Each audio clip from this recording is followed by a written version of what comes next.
On my birthday, my family handed me a special gift. Inside the box was an eviction notice for my own home. I didn't say a word, just smiled. Then, on their wedding day, I gave them a gift of my own. On my birthday, I received a truly unexpected gift, an eviction notice for my own home. A wry smile touched my lips as I considered returning the favor on their wedding day. The eviction notice felt like a block of ice in my hands, its sharp edges slicing through the warmth of my birthday celebration. Just moments before, I'd been beaming, surrounded by family, convinced this would be my best birthday ever. I'm Vivian, and this is the story of how my 30th birthday became the day my family betrayed me. Open it, dear. We're all so excited for you to see what's inside, my mother had urged, her eyes twinkling with what I now recognize as anxiety, not joy. The elegant silver-wrapped envelope, tied with a delicate bow, had seemed harmless. The living room of my childhood home, the one I'd spent the last few years renovating, was full of familiar faces. My cousin, Sulla, perched on the armrest of the sofa, watched me with an unreadable expression. My brother, Jace, stood by the fireplace, hands deep in his pockets, avoiding my gaze. Come on, Viv, we haven't got all day. Sulla chirped, her voice syrupy sweet. I remember thinking how odd it was that she was dressed so formally for a casual family gathering. As I tore open the envelope, the sweet taste of birthday cake still on my tongue, the legal document inside made my stomach clench. Notice of eviction stared back at me in bold, unforgiving letters. What is this? My voice was barely a whisper. Mom? Dad? My mother's face crumpled. Sweetheart, we've been trying to find the right time to tell you. Tell me what? I stood up, the paper trembling in my hands. That you're kicking me out of my own home? The home I've poured my savings into, my heart into? Sulla cleared her throat. Vivian, be reasonable. The house was never officially yours.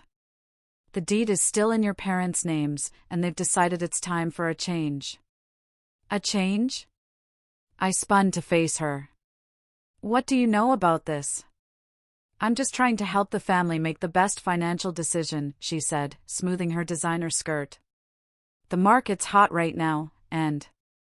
The market? I laughed, but it sounded more like a sob. This is my home, not some investment property. My brother finally spoke up. Viv, maybe we should discuss this privately. No! I slammed the paper down on the coffee table, making the cake plates rattle. I want answers now. Mom, Dad, why are you doing this? My father wouldn't meet my eyes. There have been concerns about your ability to maintain the property properly. Sulla has shown us some concerning documentation. Documentation? I felt like I was drowning. What documentation? I've done nothing but improve this house. Look around you, new hardwood floors, updated kitchen, restored Victorian details. I did all of that. With questionable contractors, Sulla interjected softly. And there are the noise complaints from neighbors, the unauthorized modifications. That's absolutely false. My voice cracked. I turned to my best friend, Paisley, who stood frozen in the corner. Paisley, tell them. You've been here through all the renovations. Paisley stepped forward, her face fierce. Everything Vivian's done has been by the book. I've seen all the permits myself. But my family's expressions remained unchanged. My mother reached for my hand. Sweetie, you have 30 days to. I jerked away from her touch. 30 days to leave my home? On my birthday? The room started spinning. How long have you been planning this? Sulla stood up, straightening her blazer. I think we should all calm down and discuss this rationally. The decision's been made, Vivian. Fighting it will only make things harder. Looking at her face, that perfectly composed mask of false concern, something clicked. This wasn't just about the house, this was calculated, planned. The formal outfit, the documentation she'd mentioned, the way she'd positioned herself as the voice of reason. "Get out," I whispered. Then, louder, "Everyone, get out." "Vivian," my mother started. They filed out one by one, leaving only Paisley behind. As the door closed behind my family, I collapsed onto the couch, the eviction notice mocking me from the coffee table. Paisley sat beside me, wrapping an arm around my shoulders. "This isn't over, Viv. Something's not right here, and we're going to figure it out." I wiped my eyes, anger replacing shock. "You're right. Sulla's behind this somehow. She's always wanted this house, ever since we were kids." I straightened up, a new determination flooding through me. "And I'm going to prove it." Looking around at my beloved home, at the walls I'd painted, the fixtures I'd restored, the memories I'd built, I made a promise to myself. This wouldn't be the last birthday I'd celebrate here, not if I had anything to say about it. The morning after my disastrous birthday, I sat at my kitchen counter, staring at my phone, 17 missed calls from Mom, 5 from Jace, none from Sulla, of course. "You need to eat something," Paisley said, sliding a plate of toast in front of me. She'd stayed the night, sleeping on my couch like we used to in college. "You can't fight this on an empty stomach." I pushed the plate away. "I can't eat. I need to figure out what Sulla has been telling my parents." My hands shook as I pulled up my mother's contact information. "I'm calling her." "Put it on speaker," Paisley said, settling beside me. Mom answered on the first ring. "Vivian, thank goodness. We've been so worried." "Save it," I cut her off. "I want to know exactly what Sulla's been saying about me." A heavy sigh crackled through the speaker. "Honey, it's not just what Sulla said. She showed us documentation of unauthorized construction, complaints from the neighborhood association." "That's impossible."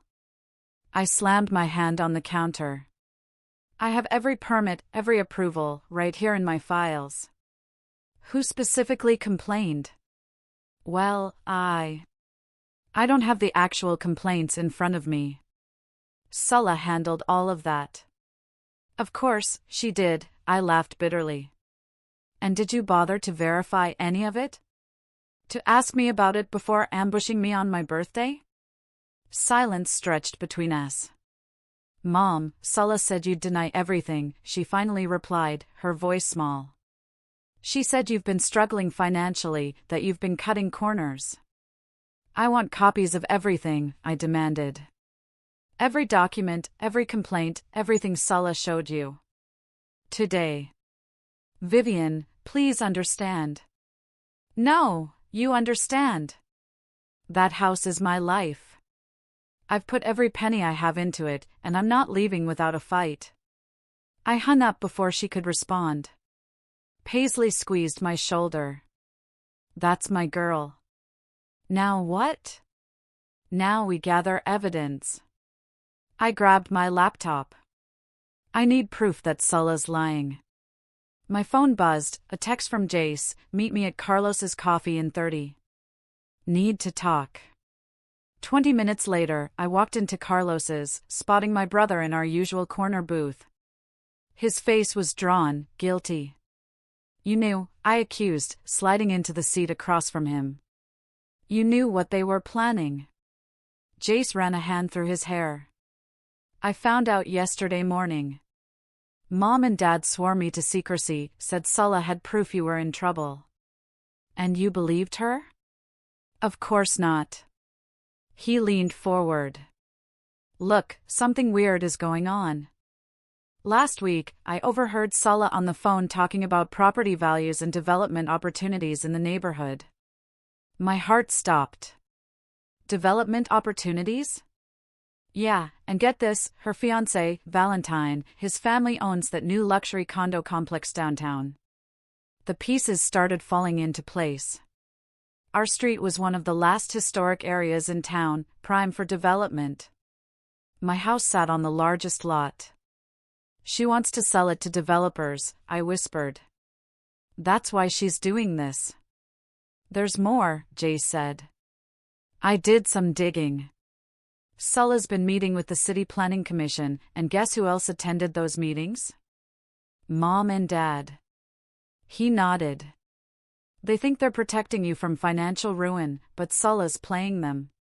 She's convinced them selling is the only way to save you from yourself. My phone buzzed again, an email from Mom with attachments. I opened them, scanning quickly. These documents. I showed them to Jace. The letterhead is wrong, the permit numbers don't match my records. She forged them. Keep your voice down, Jace warned, glancing around.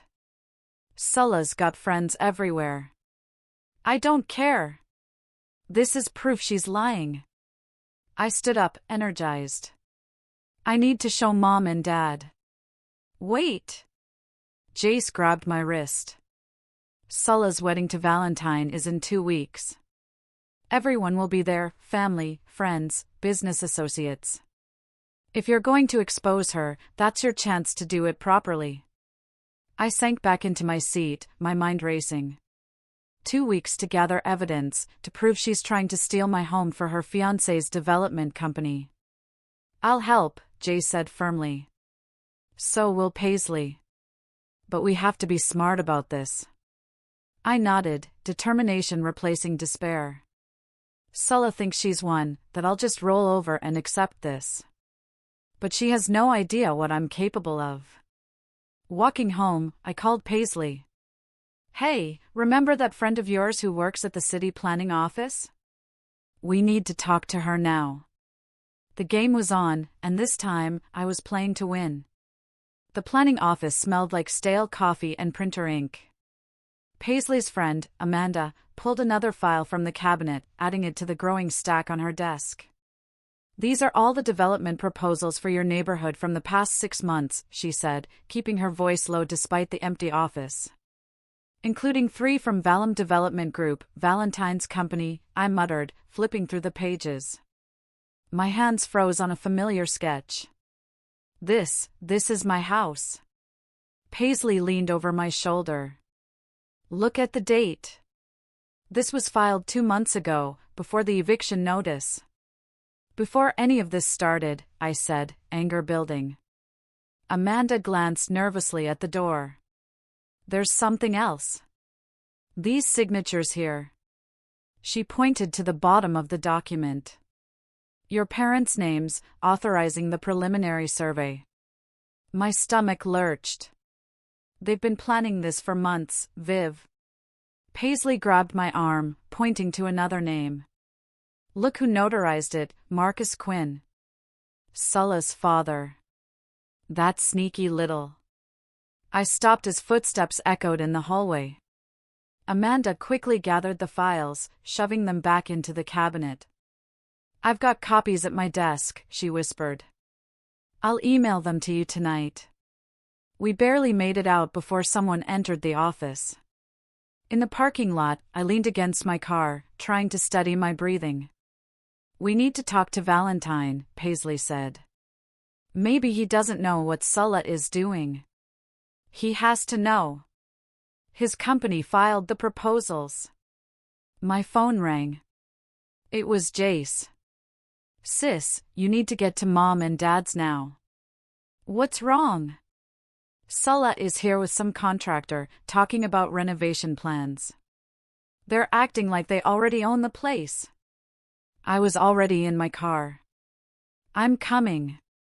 15 minutes later, I stormed through my parents' front door. Sulla's voice drifted from the kitchen, smooth as honey. The whole street will benefit from the modernization. Property values will soar. Over my dead body, I announced, making them all jump.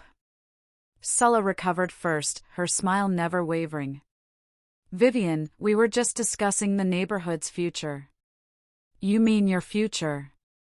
Your fiancé's future. I slapped the development proposals on the kitchen table. When were you going to tell everyone about Val's plans? My mother's face paled. What is she talking about, Sulla? Don't listen to her, Sulla said quickly. She's just upset about the eviction. Show them. I demanded. Show them the real reason you want my house. The contractor cleared his throat awkwardly. I should go. Stay, Sulla commanded. Vivian's just causing drama, as usual. Always so emotional about everything. Emotional? I laughed. You forged documents. You lied to my parents. You're trying to steal my home for your fiancé's development project. That's enough, my father shouted. Sulla's been nothing but helpful. Helpful? I grabbed the proposals, throwing them in front of him. Look at the dates. Look at the signatures. She's been planning this for months. My mother picked up the papers with trembling hands. These aren't the documents you showed us, Sulla. Because they're fake. Sulla snapped. Vivian's desperate. She'll say anything. I have copies from the city planning office, I cut in. Official copies. Want to see them? For the first time, Sulla's composure cracked. You went through official records, and I found everything. The fake complaints, the forged permits, the development plans. It's all there. The contractor stood up. Miss Shelton, if there's some kind of legal issue. There's no issue, she said through gritted teeth. Everything's fine. My phone buzzed, an email from Amanda with the promised documents. I held up my phone triumphantly. Want to see the proof? It's right here.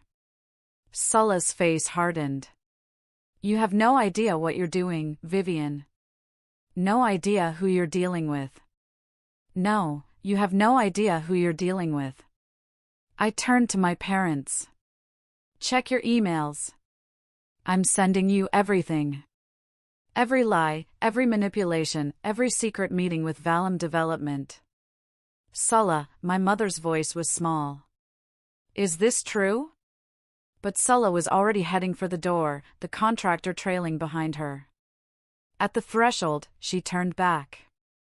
This isn't over, Vivian. Not by a long shot. After she left, silence filled the kitchen. My father stared at the documents, his face ashen. We should have asked you, he finally said. Should have verified. Yes, you should have. I gathered the papers. But now you know the truth. The question is, what are you going to do about it? I left them there, surrounded by evidence of their own misplaced trust. In my car, I called Paisley. Phase 1 complete, I said. Now we go after Valentine. Finding Valentine proved easier than I expected. He was at his usual lunch spot, a trendy cafe downtown, with his sister, Leah. I smoothed my blazer and approached their table, Paisley close behind me. Mind if we join you? I asked, not waiting for an answer before sliding into the empty chair. Valentine's fork clattered against his plate. Vivian, what are you doing here? Funny story. I was just at the city planning office, looking at some very interesting documents about my house. Leah's eyes narrowed. Your house? The Victorian that Sulla mentioned?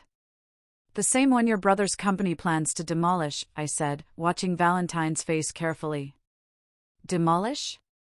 Leah turned to her brother. Val, what is she talking about? Valentine dabbed his mouth with a napkin. This isn't the place. It's exactly the place, I interrupted, pulling out the development proposals. Your company filed these 2 months ago, before the eviction notice, before all of Sulla's lies. Leah snatched the papers, her face darkening as she read. You're planning to tear down the entire street? Replace it with condos? It's a sound business decision, Valentine defended. The neighborhood's undervalued. It's my home. I cut in. And Sulla's been manipulating my family to get it. She said your parents were willing sellers, Valentine said, but I caught the uncertainty in his voice. Paisley leaned forward. They were willing because Sulla showed them forged documents claiming Vivian was mismanaging the property. She lied to everyone. Leah pushed her plate away, disgust evident. Is this why you're rushing the wedding? To close this deal? The timing is convenient, he admitted. Convenient? I laughed bitterly. You're destroying people's homes, their histories. Progress requires sacrifice, Valentine started, but Leah cut him off.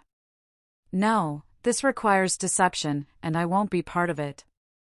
She stood up, gathering her things. Count me out of the wedding party.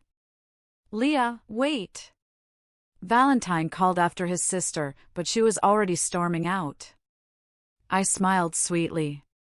Trouble in paradise? You have no right to interfere in my business dealings, he hissed. And you have no right to my house. I stood up. By the way, I've sent copies of everything to the city ethics board. They're very interested in how Valum obtained those preliminary approvals. The color drained from his face. You're bluffing. Try me. I dropped a business card on the table. That's my lawyer's number. Use it. Outside, Leah was waiting by my car. I want to help. Why should I trust you? Because I've watched Sulla manipulate my brother for months. Because I've seen the way she operates. Leah's eyes flashed. And because I have access to Val's internal files. Paisley grabbed my arm.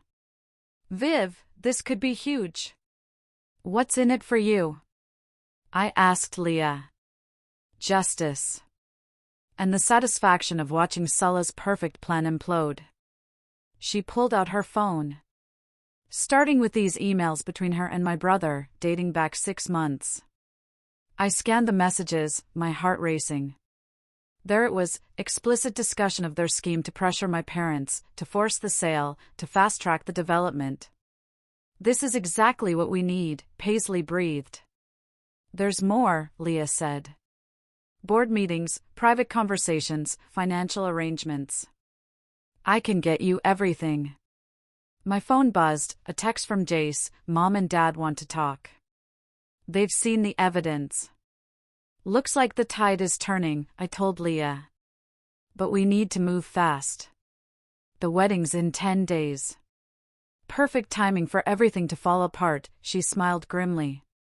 I'll send you what I have tonight. As Leah walked away, Paisley turned to me. Are you sure about this? Using her? She's using us too, I pointed out. But right now, we want the same thing. My phone buzzed again, an unknown number. The message made my blood run cold. Back off now or you'll regret it. Some things are worth more than a house. S. Paisley read over my shoulder. She's threatening you. She's desperate, I corrected, saving the message as evidence. And desperate people make mistakes. I headed toward my car, determination fueling every step. Let's go see my parents. It's time to show them exactly who they've been protecting. The pieces were falling into place faster than I'd hoped, but Sulla's threat lingered in my mind, a warning that this fight was far from over. And something told me the worst was yet to come. I woke to the sound of breaking glass. Jumping out of bed, I rushed downstairs to find my front window shattered, a brick lying among the shards. A note was wrapped around it, final warning. My hands shook as I called the police. While waiting, I texted Paisley and Jace. They arrived before the officers did. This has gone too far, Jace said, examining the brick. You need to be careful, Viv. I'm not backing down now. I handed the note to the police officer who was taking my statement. This is connected to a larger situation. I have documentation. Just file a restraining order, the officer suggested, looking bored. Not much we can do without proof of who threw it. After they left, Paisley helped me board up the window. At least we have Leah's evidence now. Those emails she sent last night are devastating. Speaking of which, I checked my phone, 3 missed calls from my mother. I need to go see them. They've had time to process everything. I'm coming with you, Jace insisted. 20 minutes later, we sat in our parents' living room. Mom's eyes were red from crying. We've been such fools, she whispered. All those documents Sulla showed us, we wanted to believe she was helping. The development plans, Dad added, his voice heavy. We had no idea they planned to demolish the whole street. We thought they were just renovating. Sulla knew exactly what buttons to push, I said. She played on your concerns about me, made you think I was in trouble. She's been manipulating this family for years, Jace added. Remember when she convinced you to give her grandma's jewelry instead of Viv? Mom's face crumpled. She said you didn't want it, that you thought it was old-fashioned. I never said that, I swallowed hard. Just like I never made unauthorized changes to the house, never had complaints from neighbors. We know that now, Dad said. We've talked to everyone on the street. No one ever complained. In fact, they all love what you've done with the place. My phone buzzed, Leah, emergency. Meet me at Riverside Park now. I have to go, I stood up. But first, are you with me on this? Really with me? Mom squared her shoulders. We'll do whatever it takes to make this right.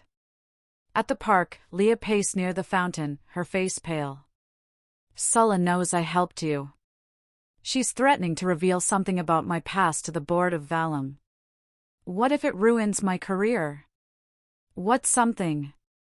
A mistake I made years ago. It could ruin my career. She ran her hands through her hair. I can't risk it. Hey, I grabbed her shoulders. Whatever it is, it can't be worse than what she's doing now. You don't understand. My whole life could fall apart. Then let it. The words came out harder than I intended. Sometimes you have to lose everything to do the right thing. Leah's eyes filled with tears. Easy for you to say. You're just fighting for a house.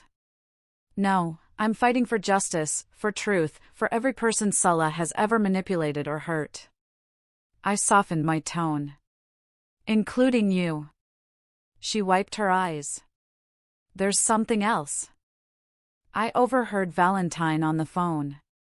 They're moving up the timeline. They want to close the deal right after the wedding. That's in a week.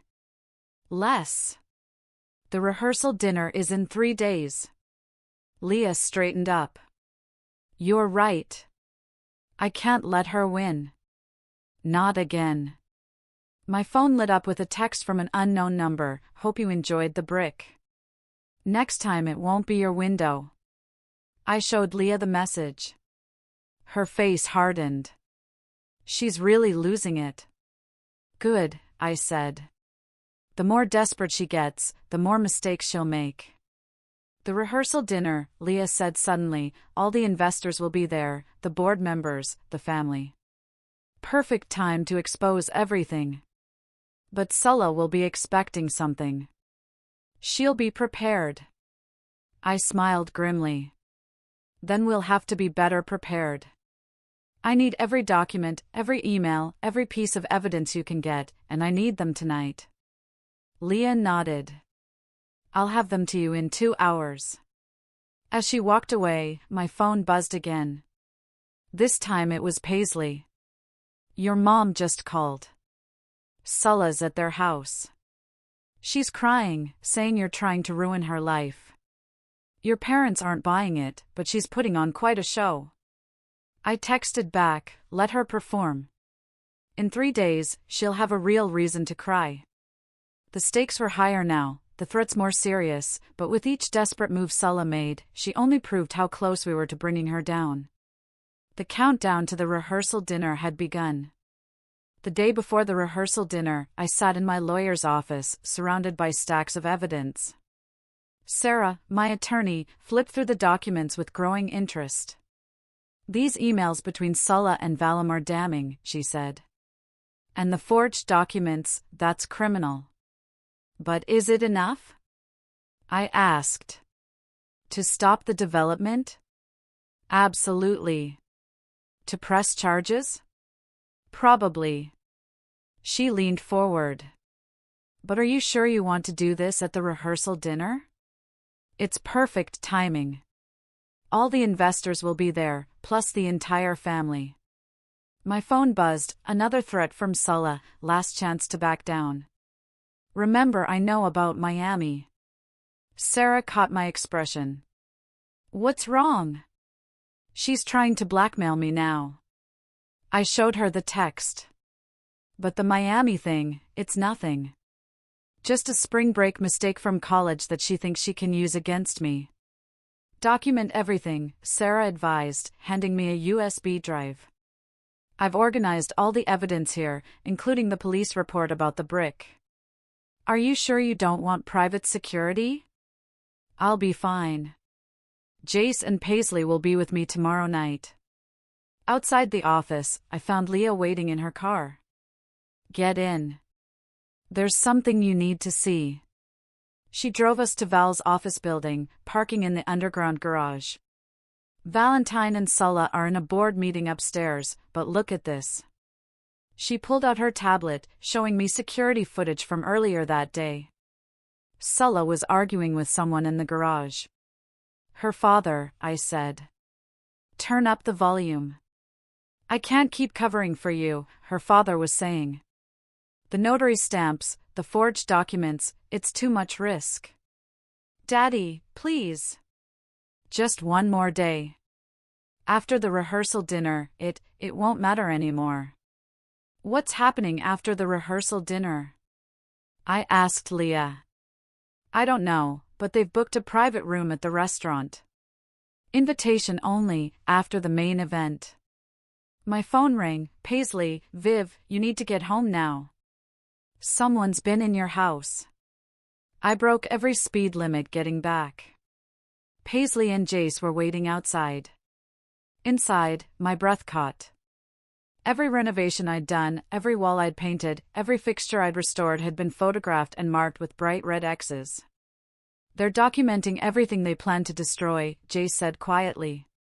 Paisley picked up a business card left on the counter. Look who's handling the demolition. The company name made my blood boil. It belonged to Sulla's uncle. They're keeping it all in the family, I said bitterly. How did they even get in? Your mom called, Jace said. Sulla asked to borrow her spare key this morning, said she needed to measure for wedding decorations. And Mom gave it to her? No, but when she refused, Sulla broke down crying, saying you were trying to ruin her special day. Mom felt guilty and admitted where she keeps the spare. I sank onto the stairs, looking at the red X's everywhere. This was my grandmother's house. I learned to walk on these floors, had my first kiss in that bay window. And you're not going to lose it, Paisley said firmly. Tomorrow night, we end this. My phone buzzed with a text from Leah, emergency. Sulla's changed the seating arrangements. You're not invited to the private meeting anymore. Doesn't matter, I texted back. We'll do it during the main dinner. More witnesses that way. I spent the rest of the day with Sarah, finalizing our strategy. By nightfall, everything was ready. Lying in bed that night, I heard footsteps on my porch. Grabbing my phone to call the police, I crept to the window, but it was just my mother leaving something by the door. I opened it to find a small package with a note, your grandmother wanted you to have this. I should have given it to you years ago. Love, Mom. Inside was my grandmother's antique locket, the one Sulla had claimed I didn't want. Opening it, I found a tiny photograph of my grandmother standing proudly in front of the house the day she bought it. My phone lit up with one final threat from Sulla, hope you're ready for tomorrow, because I am. I touched the locket, then looked at the red X's marking my walls. Bring it on, I whispered. Tomorrow, everything would change. Either I'd save my home and expose Sulla's schemes, or I'd lose everything I'd fought for. But looking at my grandmother's proud smile in that old photograph, I knew one thing for certain: I wasn't going down without a fight. The rehearsal dinner couldn't come soon enough. The rehearsal dinner buzzed with nervous energy. Sulla held court at the main table, resplendent in white, while Valentine worked the room, charming investors. I sat between Paisley and Jace, my grandmother's locket cool against my skin, waiting for the right moment. "Look who just arrived," Paisley whispered. Sarah, my lawyer, walked in with Leah, right on schedule. Sulla's smile flickered for just a moment before she recovered, rising to greet them. "Leah, darling, I was worried you wouldn't make it after our disagreement." "Wouldn't miss it," Leah said coldly, then turned to the assembled guests. "Have you met Sarah? She's a fascinating person. Specializes in real estate fraud." The room quieted slightly. Valentine appeared at Sulla's side, his hand tight on her arm. "Perhaps we should start the toasts," he suggested. "Wonderful idea." I stood up, raising my glass. "I'd like to go first." Sulla's face drained of color. "That's not on the program." "Oh, but I insist." I moved to the center of the room. "After all, what kind of cousin would I be if I didn't congratulate you on your achievements?" The room fell silent, all eyes on me. "Vivian," my mother warned softly. "It's okay, Mom. I'm just going to share some interesting documents with everyone." I nodded to Sarah, who began distributing folders to the investors. "Consider it my wedding gift." "Security!" Sulla called out, but Leah was already blocking the door. "Let's start with the emails," I continued, my voice carrying across the stunned room. "Detailed plans to forge documents, manipulate my family, and steal my home for Val's development project." Valentine stepped forward. "These are private business matters." "Fraud is never private," Sarah interjected. "Neither is forgery," which brings us to Exhibit B, the falsified complaints and permits, complete with unauthorized notary stamps from Sulla's father. Sulla's father stood up, face red. "Now, wait just a minute. The ethics board is very interested in your involvement," Sarah added smoothly. "They'll be in touch." "You're ruining everything." Sulla shrieked, lunging for the folders, but Jace was faster, already passing copies to the board members. "Like you tried to ruin my life?" I asked.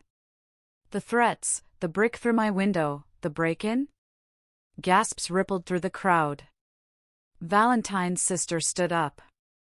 "The police have been notified," she announced. "About everything." "Val, do something."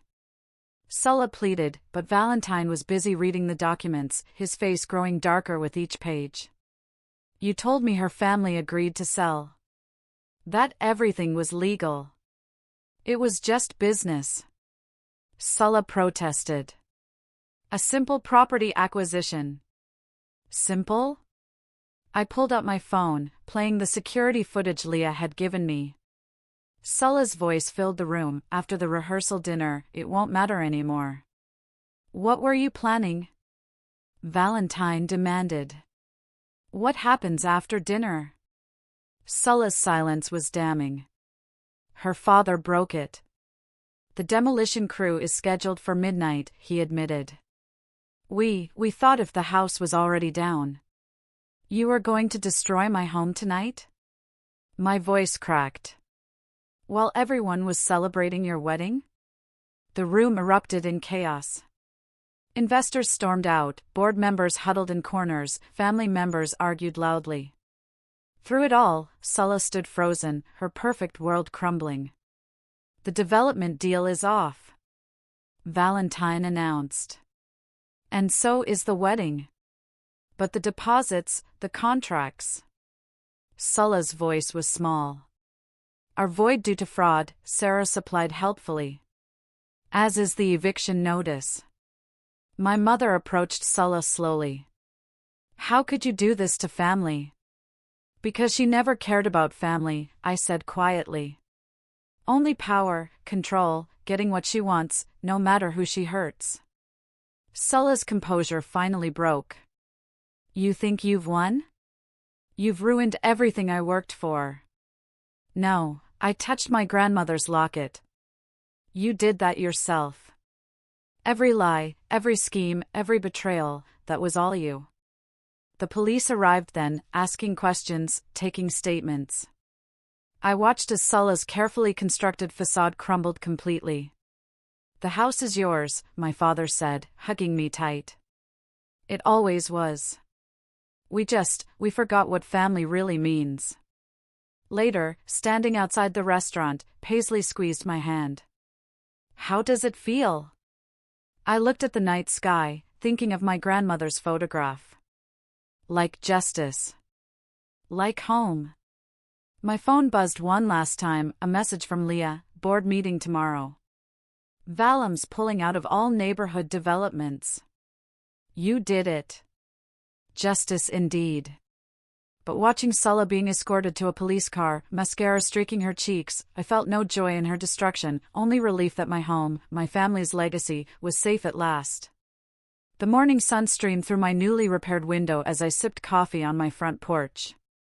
The newspaper headline caught my eye: Valem Development faces investigation, CEO steps down.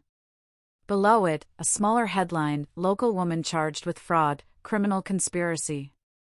My phone rang. It was Leah. Have you seen the news? Just reading it now. How are you holding up? Better than expected. The board appointed me interim CEO. Turns out exposing corruption has its perks. A car pulled into my driveway, my parents. Mom carried a large box while Dad lugged what looked like photo albums. I'll call you back, I told Leah. Mom set the box down carefully. We've been going through the attic. Found some things that belong here. Inside were pieces of my grandmother's life, her journal, recipes, old letters. Dad opened one of the albums, pointing to a yellowed photograph. That's her, the day she bought this house. Said it was the proudest moment of her life. Until you were born, Mom added softly. She always wanted you to have it. The screen door creaked open as Paisley emerged with more coffee. Look who just pulled up. A police car parked across the street. Officer Martinez approached, holding a document. Miss Harding, we've recovered some items from Sulla's office. Things she took from your house. He handed me a folder. Also thought you should know she's agreed to a plea deal. Full confession. Thank you, I said, taking the folder. Inside were old photographs she'd stolen years ago, claiming they'd been lost. The DA wants to know if you'll testify.